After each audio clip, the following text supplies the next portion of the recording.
Hi everyone, welcome to Chinese Anchor. Today we are going to talk about a very famous yet incredibly mysterious story from China. The protagonist of the story is Peng Jiamu. In 1980, he led a scientific expedition to Lop Nur.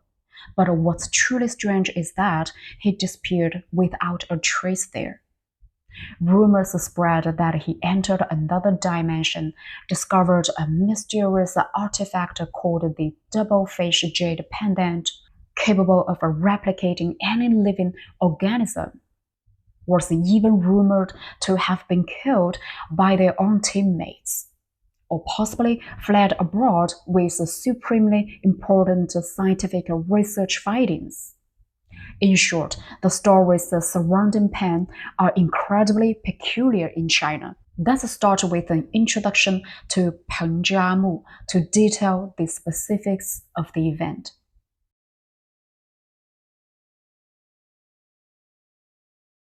Peng Jiamu was born in 1925 but disappeared in 1980.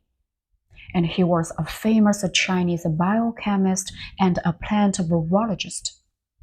Peng was renowned for his bravery of hardship and his courage in exploring scientific frontiers. He was diagnosed with cancer in 1957, but he overcame the disease with astonishing prevalence and returned to the front lines of research. In 1980, at the age of 55, his physical condition was not at its best. Yet he still led a team of researchers to Lop Nur, known as the Valley of Death, for an expedition.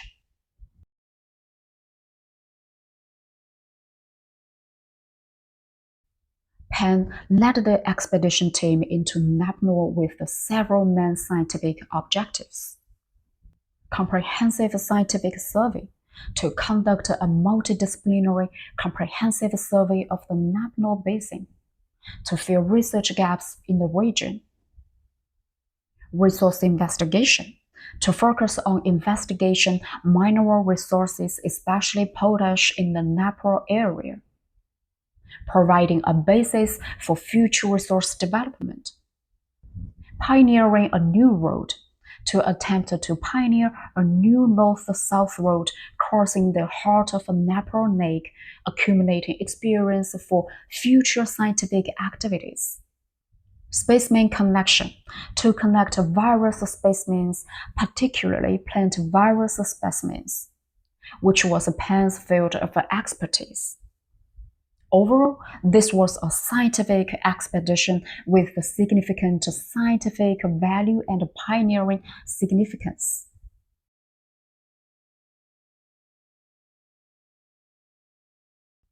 Lop Nur is located in the southeastern part of the Xinjiang Uyghur Autonomous Region in China, and was once China's second largest inland lake. Historically, due to the changes in the course of the Tarim River, the position and the size of Lop Nur changed frequently, earning it the name the Wandering Lake. In the 1970s, due to the construction of reservoirs upstream on the Tarim River and a sharp increase in agricultural water use, Lop Nur completely dried up. From the satellite imagery, the dried-up lake bed resembles a giant human ear, hence the nickname the Ear of the Earth. The Lop Nur region has an extremely arid continental climate. In summer, ground surface temperatures can exceed 70 degrees, 158 degrees Fahrenheit. Wind and sand activity is intense, and the environment is extremely harsh, with almost no signs of life.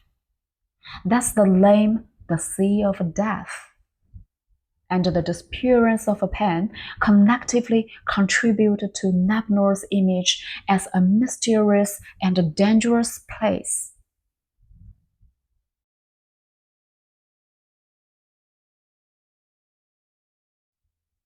Early May 1980, Peng led an 11-person expedition team from Urumqi into Lop Nur. From May 8th to June 5th, the team successfully crossed the Lop Nur Lake basin from the north to south, completing the first ever crossing and rested. June 11th, after resting, the team planned to return to Urumqi via the Gobi Desert. But Peng wanted to use the remaining time to pioneer a new survey route and continue east to collect specimens. The team thus turned east. June 16th.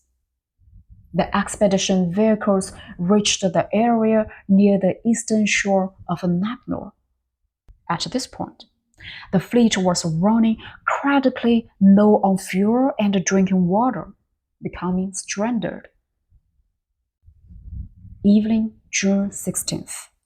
The team members advocated sending a telegram to request assistance and airdropped supplies. Peng, however, believed an airdrop would be so costly and wanted to find water himself.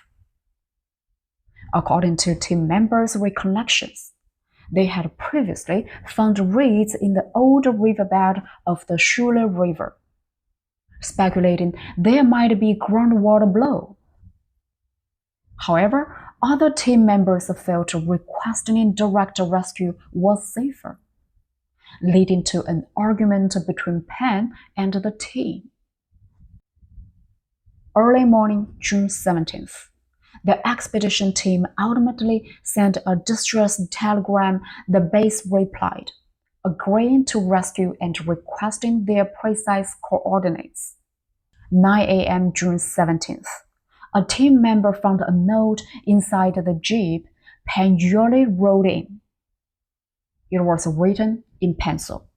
I'm going east to find the water well. Peng, June 17, 10:30. The time 10:30 on the note contradicted the time of discovery, becoming one of the puzzling points. It could mean Peng hesitated before leaving or wrote the time incorrectly. All day, June 17th. The team member initially thought Peng was serving nearby, but after waiting for hours without his return, they drove east to search and discovered a line of footprints. But after trekking for a distance, the footprints disappeared on the hard salt crust. That afternoon, the team sent another telegram to the military, reporting Peng's disappearance. June 18th to late July, the Chinese government organized a massive search and rescue operation, deploying troops, aircraft, and police dogs for a dragnet search covering thousands of square kilometers. The incident alarmed the central government. The Chinese government organized an unprecedented large-scale search operation, mobilizing military, planes, police dogs, and ground troops 4 times, conducting dragnet searches. Surface temperatures reached 60 to 70 degrees, 140 to 158 degrees Fahrenheit. Sandstorms were frequent and the terrain was complex, making the search expeditionally difficult.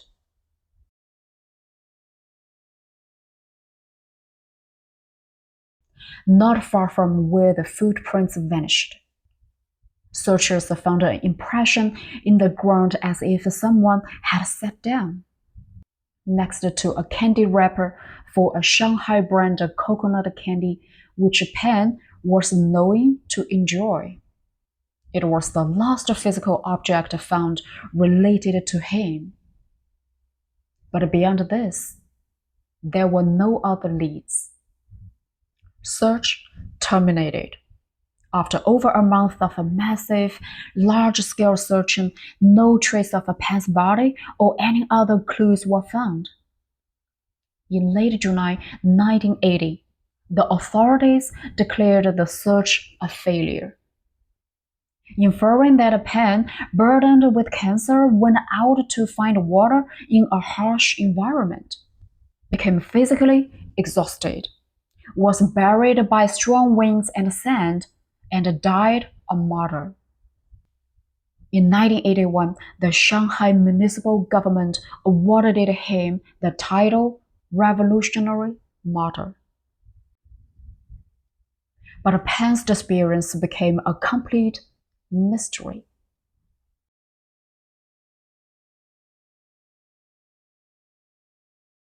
The most widely accepted explanation is physical exhaustion and the harsh environment, leading to an accidental death. Peng was 55 years old, had cancer, albeit stable but physically weaker, and ventured out alone in extreme heat and dehydration. He likely collapsed due to heat stroke, dehydration, physical exhaustion, or a sudden illness, like a cardiovascular event. The Lop Nur wind and sand are extremely strong. His body could have been completely buried by shifting sands very quickly, preventing searchers from finding it.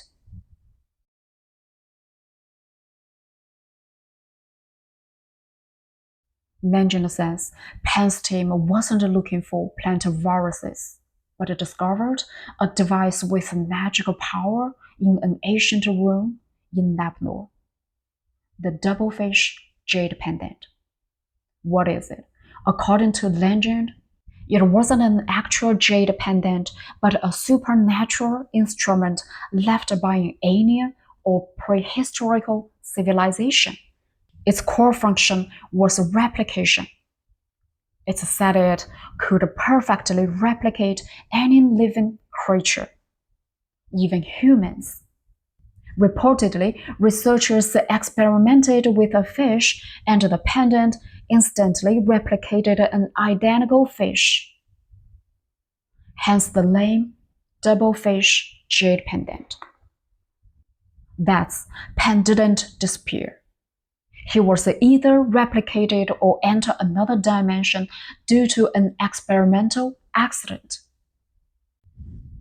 In the full legend of the Fish Jade Pendant, the goal of Peng's expedition was not simply natural resources, but a mysterious archaeological operation involving prehistoric or alien civilizations.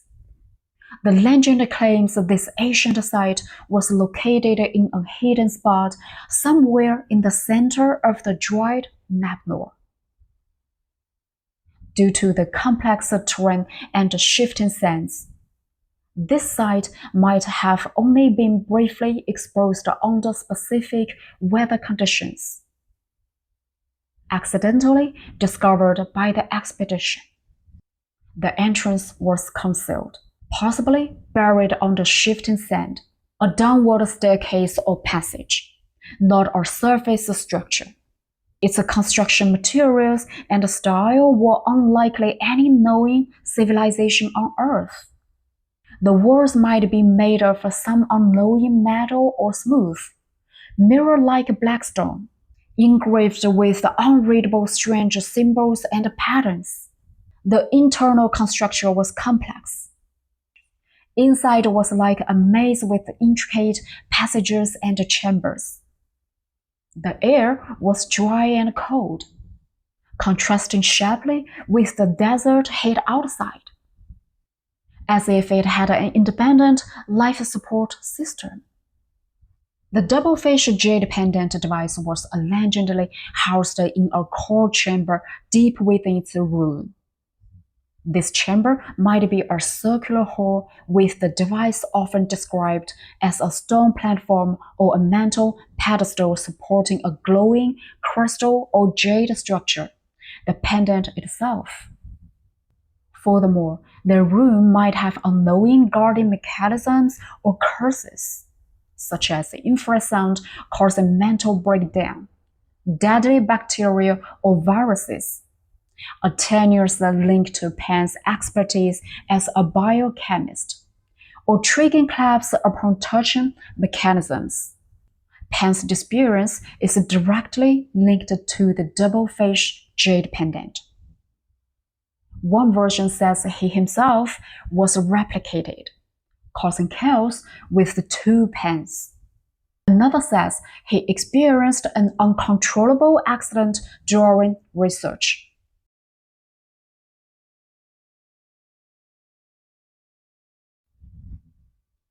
This speculation stems from the Cold War context of the early 1980s.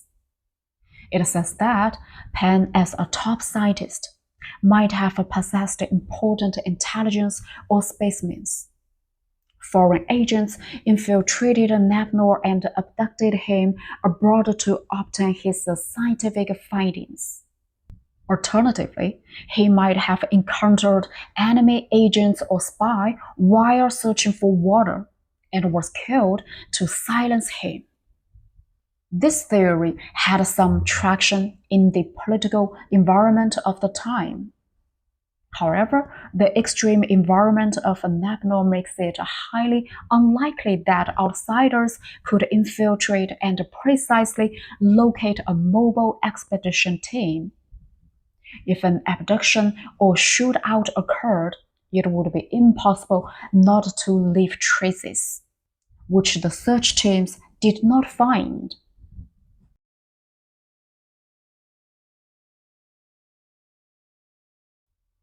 This theory suggests that in the desperate situation of lacking water and fuel, internal conflict might have arisen over the decision to call for help versus find water.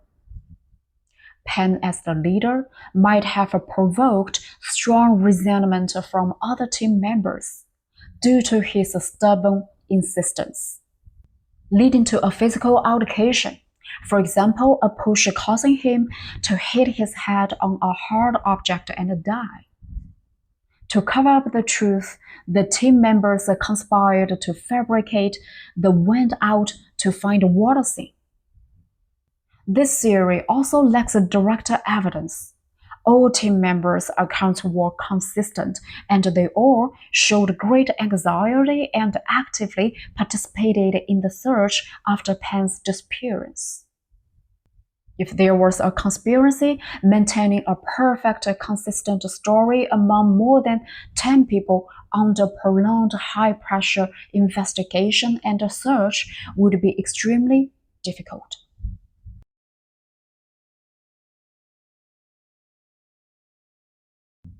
Reportedly, in the 1990s, a rumor began circulating that Peng did not die, but was exfiltrated by a foreign agency and defected abroad. Storytellers even vividly claimed that someone had seen him overseas, apparently continuing scientific research in some mysterious institution. This quickly sparked a widespread discussion. On one hand, Peng, as a knowing scientist, indeed possessed value that foreign entities might covet. On the other hand, such rumors touched a public nerve. Was he a national hero, or had he chosen betrayal? However, as time passed, no solid evidence emerged from this claim. No photos, no documents, no genuine eyewitnesses came forward. Most people now consider this merely a product of overactive imagination regarding the disappearance mystery at the time.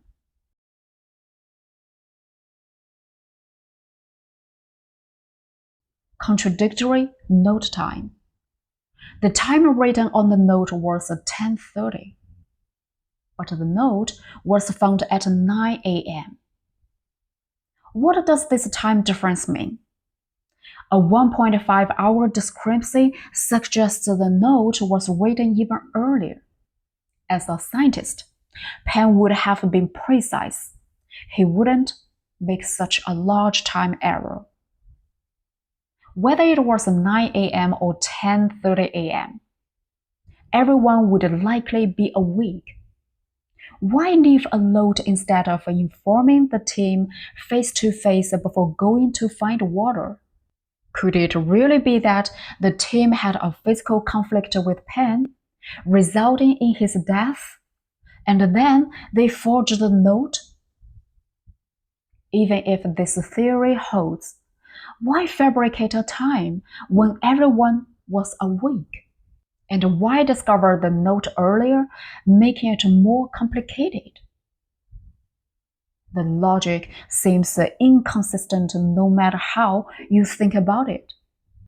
Despite the massive search scale, the complex terrain, and frequent shifting sands of Lop Nur raise the question: were there blind spots? Could he simply not be found? Or was it extremely difficult to find him?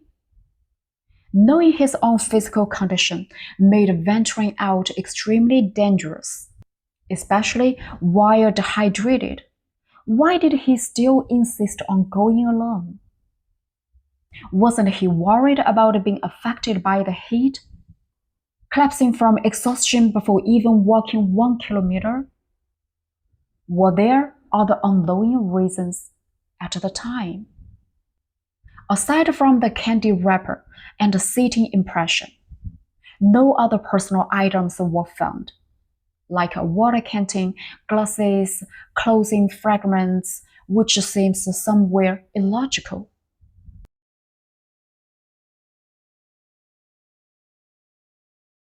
Following Peng's incident, other notable deaths occurred in Lop Nur. The most famous is the Yu Chunshen's incident. Yu Chunshen, a very professional explorer known as the man who walked along across China, unfortunately died during his planned solo trek across Lop Nur. Yu Chunshen was a highly experienced explorer, and his crossing plan included logistical support. But at a designated supplying point, he deviated from a planned route, walked alone into the desert, and got lost.